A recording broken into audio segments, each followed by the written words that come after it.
What's up, guys? Okay, so let's talk about all of the pre-democratic presidential debate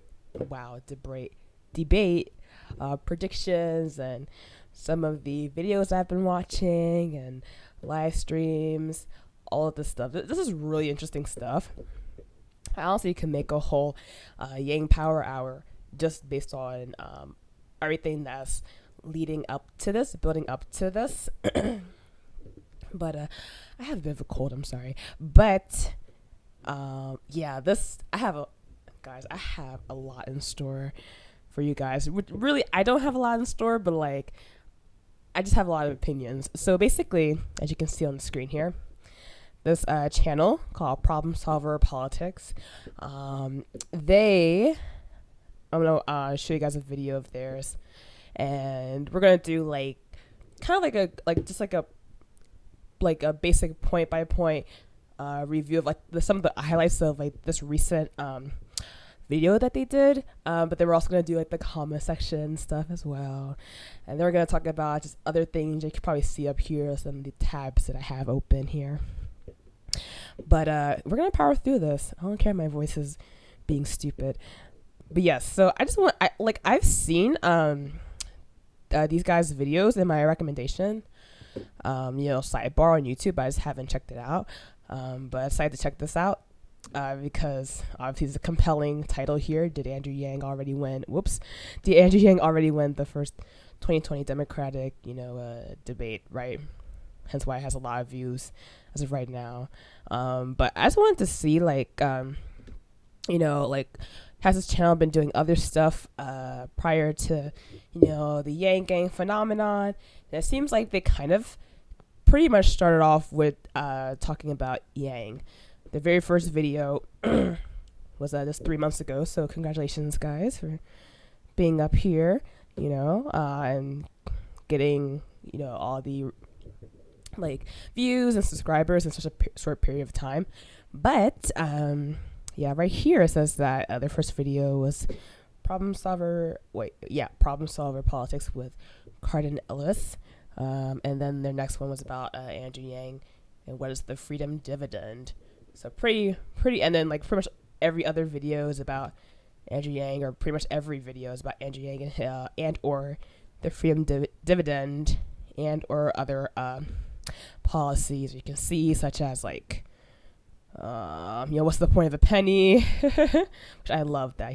I just love that is a conversation in the Yang Gang, and some other stuff like that. So I actually have like legit notes. See, my nose is running, but I have like legit notes here for this video that they just did. So let me just take that off right there because I already have it on my phone. But yeah, wow. And again, I will get to the comment portion. I always like jump the gun and just read the comments before watching the video. But for some reason, I just felt really compelled to watch this video first. It's only 16 minutes long, so it's pretty manageable time for me to hold in my excitement. But there's some points that these guys, I wish I knew their names. I don't think it's in the description at all. Oh, actually, yeah, Cardin and Cody. That's their names. I don't know which is which or who is who, but Cardin and Cody. Yes. Okay. So I have here timestamp 5:36. Okay, and hopefully this will not be too loud for you guys. But yeah, so let's get into it. Okay. Just to keep in mind. Okay. Jeb Bush was holding strong at 22%. All right. Jeb. Mr. Walker was at 17%. All right. Help me with that one. I actually don't remember who that is. Marco Rubio. That was Governor Walker of the state of Wisconsin. Yeah. Marco Rubio's at 14. Ben Carson too. Like Yang mentions this, like he talks about this, that like at around this time in the pre-Republican presidential primary debate, Jeb Bush was leading the polls. And that he was. And then Trump, at this point, as you can see, was 1%. So correlation with Biden and Yang. You can make the correlation. Of course you can. The thing that the counter argument to this is that, well, Trump had a really good name recognition, and he had way more potential to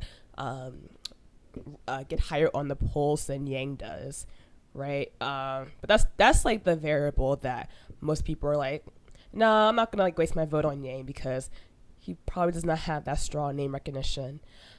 But listen, as the internet is a very nuclear place. That could be a good or a bad thing. And like I was saying in my K-pop video, that, like BTS and like ARMY and their fandom, BTS, Bangtan Soyeondan, they pretty much willed this group into being like the K-pop group of the decade, probably. Obviously, Big Bang still has a pretty solid footing. 2NE1 still has, Ghost Generation. They're all notable. However, BTS, in terms of how internationally like big they are, it's unprecedented, and the internet had pretty much everything to do with that. So I think that Yang has that potential as well, to come from a place of obscurity, and then just by the sheer will of his supporters, including me, his supporters, he can get up there. Make sure yes, we're still running. He can get up there with name recognition. It can happen pretty quickly. So yeah, I think that's a really interesting point that they also brought up the polls here. And then they started, our boys started talking about the DNC and how, like, they probably should not be trusted. Yes, they're, if you're a part of the Yang Gang, they are, being fair. But, to keep our guards up, even though, so they talk about that okay, as well. But I will fight to the death the ability of him to have his free speech rights to articulate those ideas, and the DNC pushing him out of the Democratic debate process. Talking about Bernie, by the way, Bernie Sanders in 2016 or 2015, I guess. In 2016, so they could pave the way for Hillary Clinton to lose, by the way. Yeah, to lose, as completely evidenced by the Podesta emails and the WikiLeaks and everything. The DNC is so corrupt, from Donna Brazil, but I mean, to Wasserman Schultz. Yeah. So, and the other gentleman, he was like, well, I mean, like right now they seem like they're doing pretty good, and that was a long time ago. Hillary does not have as much weight to throw around this time around because she's, as far as we know, is hands off of this presidential season. But I pretty much agree with this fella right here that I would definitely be skeptical of the DNC, of the Democratic National is it committee? I think it's committee. I just something about, and for some reason I have this like feeling that I think that these like mainstream news outlets like MSNBC that they are really diminishing or trying to suppress Andrew Yang's campaign and his message. Does not give me confidence of the our government, our corporate world at the moment. So I'm just like, not quite sure. But and they talk about how moving right along, how these debates, man, the 26th and the 27th of June, I just find this completely funny. Like the first night, it's just like, it's so brutal. I mean, I know people are saying that Elizabeth Warren is going to be the one that's going to catch most people. And this is the what they're polling, by the way, too. That Elizabeth Warren is like, according to favorability, it's ranked number 1 in terms of like, okay, people are gonna watch this first debate on the 26th, pretty much for Elizabeth Warren. But I would say that a lot of people are going to be there for Tulsi Gabbard. The people that, especially younger people, people that are very, very progressive are definitely into Tulsi Gabbard. She's probably going to be like the dark horse coming in there and being like, whoa, wow, this something, who's this chick and why is she making all this sense? Now, I'm not like a huge fan of Tulsi Gabbard. I have a more positive outlook about her, mainly because my friend Jack, like he's like Tulsi Gabbard first. That's my first choice if she were to pick her for the primary election for the Democratic Party. So I'm like, okay, I trust his judgment for the most part. But Tulsi just doesn't give me that like feeling that Yang does, and that's not even just like Tulsi Gabbard's fault. Like mostly everybody else, like I just don't have any feelings towards anybody else really. Like honestly, the only person that like I kind of get like that person's interesting feeling other than Andrew Yang is actually Pete Buttigieg. And I'm not a big fan of Pete Buttigieg, but I was very, very shocked when I was first like watching his videos and his interviews on YouTube. I was really shocked of how like compelling of a speaker he is. And I was like, oh, that's why people like him a lot. And of course, he's gay, so that's also, he gets brownie points for that, which is like annoying. But and I'm bi too, so you would think that that would be my jam, but like I just again, that identity politics shit, I don't care for it. However, so that's the only person that I feel like, okay, like I can kind of see him as like, the president. But yeah, Tulsi Gabbard doesn't give me that much of a oof. Like I really feel that like that empowerment from her. But I will say that she based on what other people are saying and how passionate people are about her, I think she does bring a lot to the table. I do think that if we are going by like who should be Andrew Yang's vice president, Tulsi Gabbard should be the one because of her foreign policy, her expertise in foreign policy. Definitely would compliment Yang the best because he is lacking on that foreign policy goodness, which is fine. Listen, I rather Yang be very focused on like one set of problems and not like super good at everything, like because he can't be good at everything, like I know people are gonna be like, okay, well you're the president, you should figure out how to you should have a pretty good understanding of everything, and a hard-hitting stance on everything.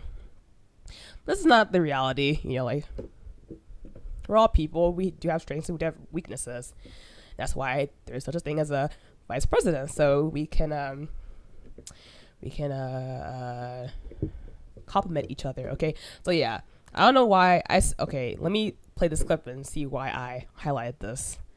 I have a feeling I know why, but let me just go. That's his shtick. He's just kind of, that's his thing. That's what he does. That can be his fine, but I can just tell you right now, Yang is going to stick out like a sore thumb because the second he says, I'm advocating for universal basic income, not only is he walloping anybody socialist on that stage with a seemingly more socialist claim, but he then all of a sudden is going to be the only guy on stage that appears remotely moderate because he's going to start talking with facts and numbers, and he's going to have to admit, as he has admitted on his party platform, that there's many leftist and SJW things that are actually working against the left and the Democrat Party.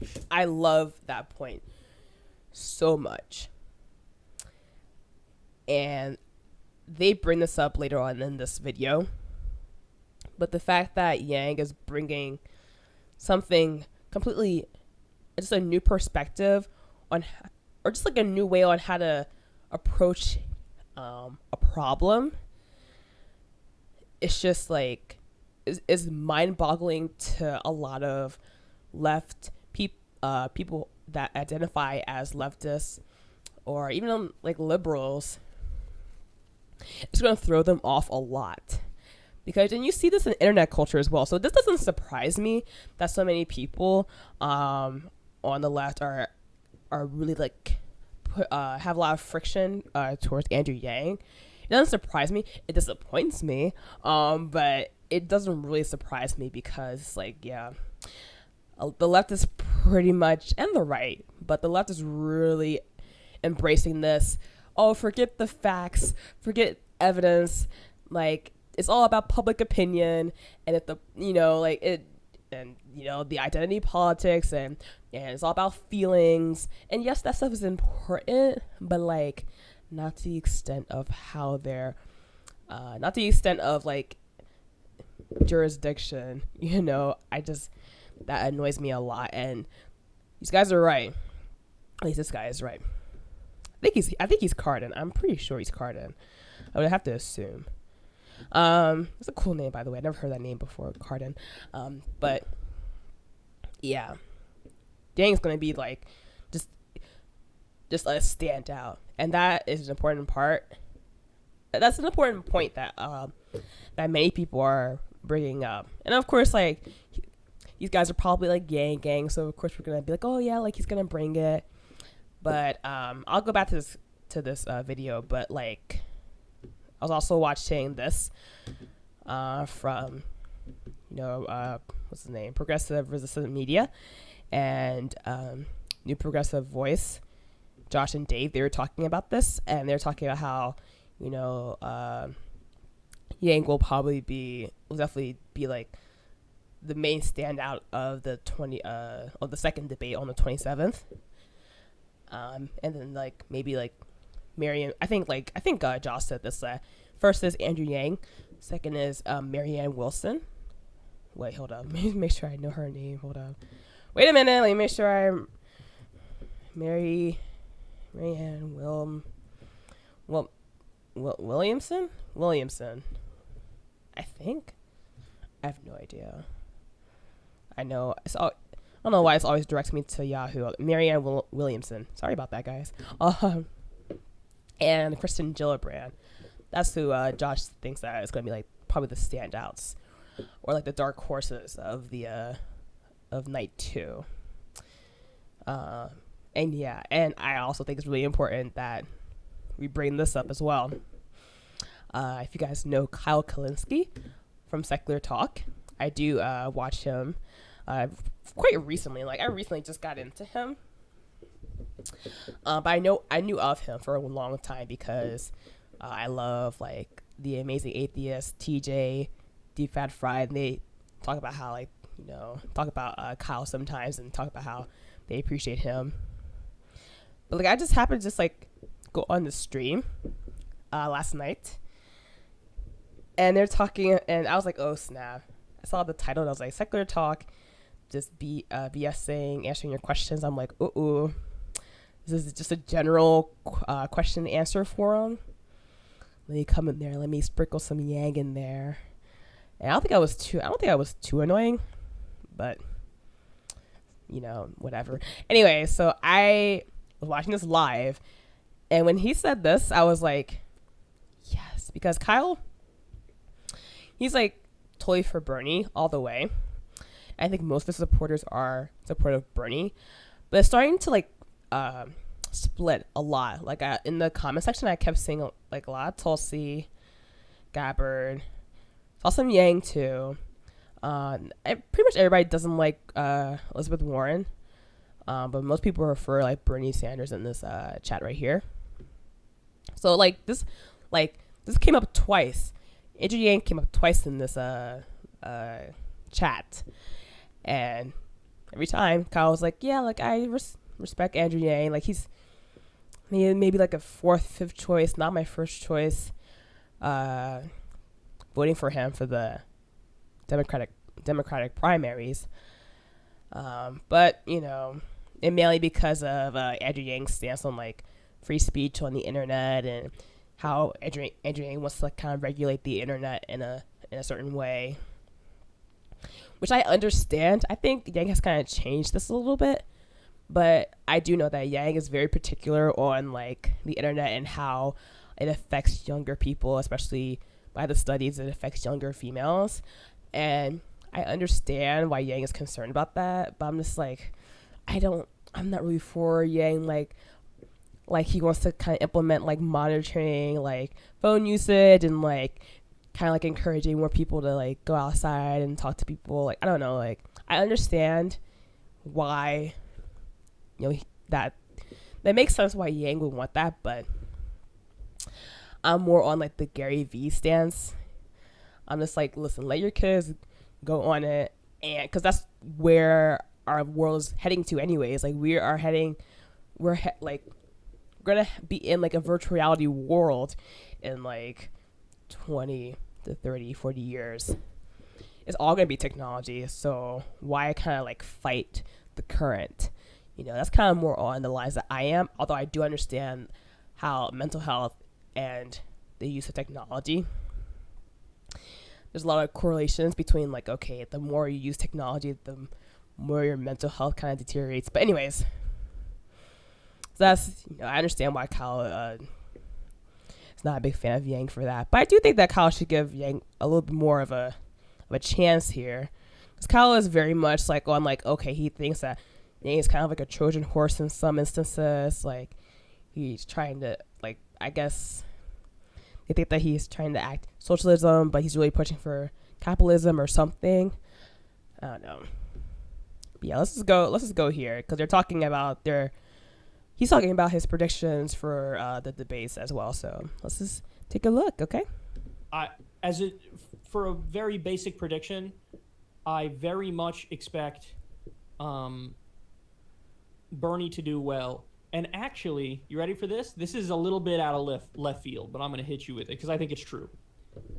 And I think Andrew Yang is going to do well. I think Andrew Yang is going to surprise a lot of people, and I think he's going to do very well. So, and again, that's me fully admitting and saying I don't agree with. He has a much more libertarian ideology than I do, and so I don't agree with him. I wouldn't vote for him. Okay. But I think he's going to do pretty well in the debates. So that's my prediction. Bernie will do well. Andrew Yang will do well. Those are the two predictions I'll give you as of right now. I was like, oh my God. Are you kidding me? Even Kyle can admit that Andrew Yang will probably do well. I was like, wow. It's lit.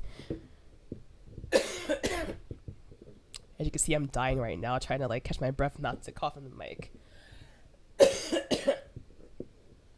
But yes, so I thought that was like amazing. Okay, yeah, let's like move on. Okay, and this is also a thing that relates to Kyle Kalinske. So Kyle Kalinske, well, let me just go to here.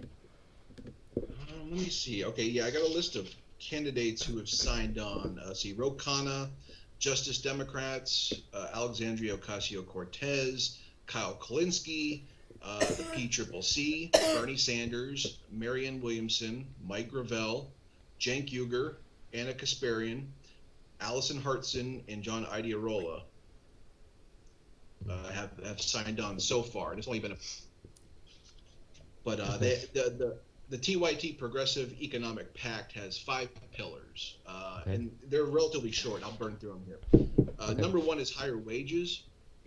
And it says, I pledge to fight for $15 minimum wage and collective bargaining and to work on behalf of the American worker instead of corporate donors. What do you think of that one? Okay, so I need to talk about that. So Kyle Kalinske has said that, like, if you don't like sign up for this pledge, then generally the progressive left will not like support you. Damn, guys, I'm sorry. I'm dying. Anyway, but the thing is that like Andrew Yang did not sign it, right? I was like, ooh, that's gonna create more friction. I'm like, oh, freak. But I'm glad he didn't. Right here, and Andrew Yang's very respectful. He was like, yeah, I respect like the heart of the heart of it all, but not really. I don't want to pledge myself to these policies or these actions because I'm not going to work for most of these specific things, such as the increase in minimum wage, $15 an hour. And they talk about this right here. That's why I had to go back and forth. But I love where they take this, the problem solver politics. I love where they take this conversation and how this may be brought up in the debates. Okay, check it out. One and the same in that sense of, but here's the big thing, and we brought up UBI. The big thing that I believe with Andrew Yang, something else Andrew Yang doesn't believe in, which is not very typical of fellow Democrats. He's against the $15 minimum wage. Oh, that I know. But the second they start talking minimum wage, if they start off, if they don't let him get to UBI and they say, "Do you approve of minimum wage?" They're going to circle him and rip him to shreds. Or try to. He's going to, he has a lot of the facts on his side, thankfully, but for him. But the idea is they're going to turn around and just start attacking him. Oh, you don't believe in that? Oh, it's because you're a capitalist. This is the way I see this conversation going.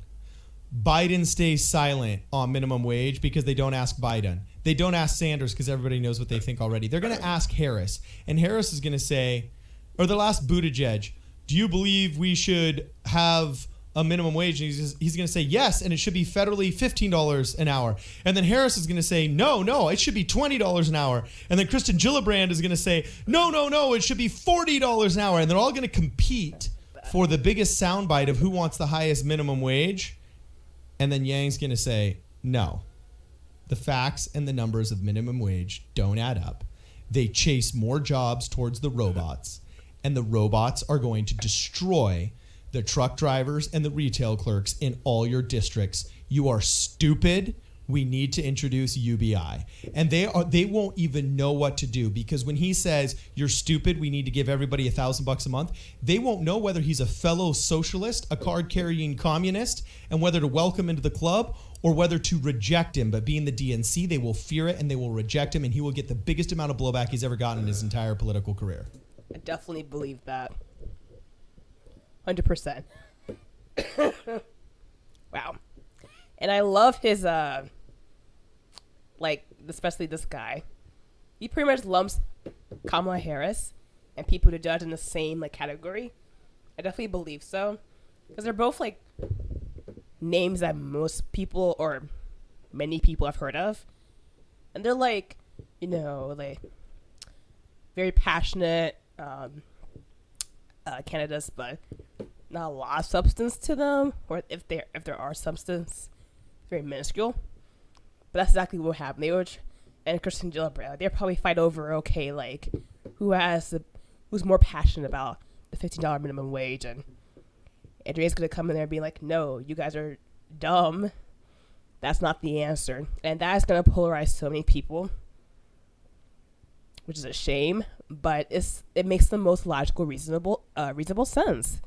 They're like, of course, if you raise the minimum wage, companies are going to move towards, first of all, cutting people, giving people less hours, giving more workload onto a worker, because they're like, well, you're working for $15 minimum wage, you better be doing something that's worth my money, because companies have to meet a quota and they have to keep, making money. So if they're investing that much money into you, you have to produce a lot of stuff or give a lot of value back in return. And in the meanwhile, while they're slaving you half to death, they're building a robot that can do your job. So as you can see, that is why the freedom dividend is more practical. And I know people, especially in the Kyle Klinsky chat, a lot of people were like, oh, not a lot of people, but some people were like, you Yang people just want your $1,000 a month. I'm sitting here it's not even just about that. But don't you want $1,000 a month? I'm just curious. It's not that's the beautiful thing about this UBI is that everybody gets it. Not just the Yang gang gets it. Everybody gets it. That's why we love it, because we actually do care about everybody. And of course, if you're on a welfare program, then you have to opt in, and that's a point of contention as well, which I understand. But like Yang is really trying to incorporate and include everybody as much as possible. Like he really is trying his best, but like to get like the bare minimum down, and then once he just gets this freedom dividend implemented, I believe that he's going to like ramp it up a bit. He's gonna attach it to inflation and like adjust. It's gonna be adjustable to inflation. You probably will, and when it's like proven that the freedom dividend is working, it's like it is indeed creating more jobs. It is like helping the economy flow. Then, yeah, it can hopefully spread it to more, to include even, to be more inclusive, and you know what I'm saying. So yeah, but that's the thing. He just has to get over this hurdle of like people on the left thinking that because he's more moderate that makes him like right, and that makes him like a conservative. Like it's ridiculous, but that's his main struggle right now, and they talk about this, and this is the last thing I'm going to bring up as of right now. Okay, So. but either way, right now that's not what we're getting. We are getting a race to the left from all of these people, and Andrew Yang being a moderate is just going to come across as totally right wing, and we're going to have to see how we can handle it. So anyway, yeah, that's it. So yeah, I just thought it was very interesting. I'm sorry, I've been coughing and wheezing and all this stuff, but I really wanted to make this video for you guys because I thought that was super, super important to talk about. And I just love listening to other people talk about Yang, and I love like how like all this like really just I just love this. It just makes me happy that like politics is now interesting, you know. So yeah, all right guys, that's it for now. I'm gonna go and drink some water and like calm down, but hope you guys enjoyed the video. Okay, talk to you later. Okay guys, peace out. 안녕.